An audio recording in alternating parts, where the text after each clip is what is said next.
So there's a lot of warm water off of southeastern Alaska right now, which is typical of a positive PNA, which would usually cause a lot of ridging over Alaska and troughiness on the East Coast. That was the case last year. That's why Boston had 2 or 3 feet of snow. But this year, what's so much different from last year is the El-Nino off the west coast of South America. That wasn't the factor last year. It was pretty much neutral at this time last year, and the NAO was a little more negative, slightly more negative. It was more neutral than positive. The NAO right now is very positive, and it's mostly because of all this cool water here. Yeah, it's a little sliver of warmth, but it's not really major.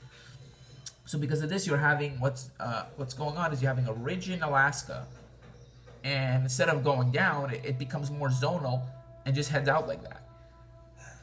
I'll show you right now what I'm talking about on this global model. So this is going to show you the entire North American continent.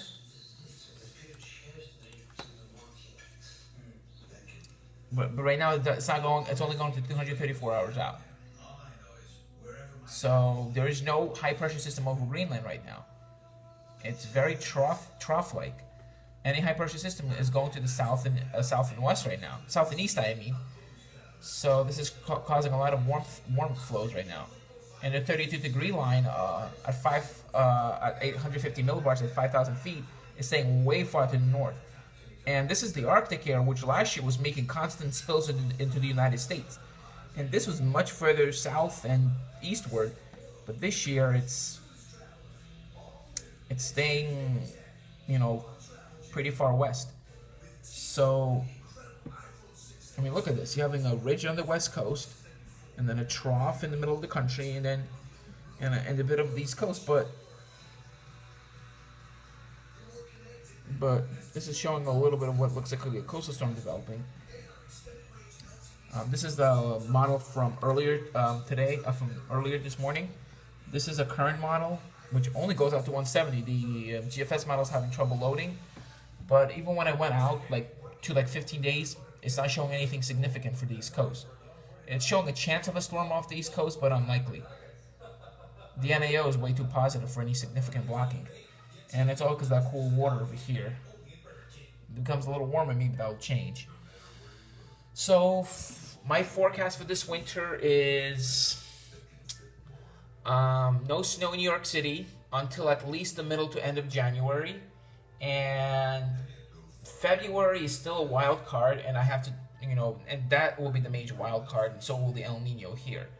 The warm waters off of Alaska and Western Canada are still likely, because you can see the flow over Alaska right now is very typical of a positive PNA.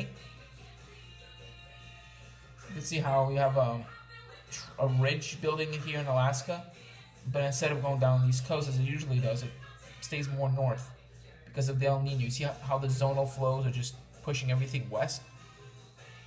And this is a subtropical storm. This is, subtropical jet stream storm, which is why all the warm air is just coming northward.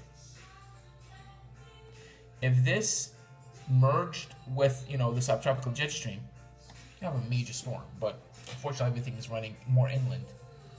So yeah, I think for all of this winter in New York City, I'm forecasting between 10 and 20 inches of snow, and that's about it. Maybe a little more inland and a little more south and west for many storms that do end up, forming along the southeast coast and going out to sea. Well, thank you for watching and have a great day. Bye.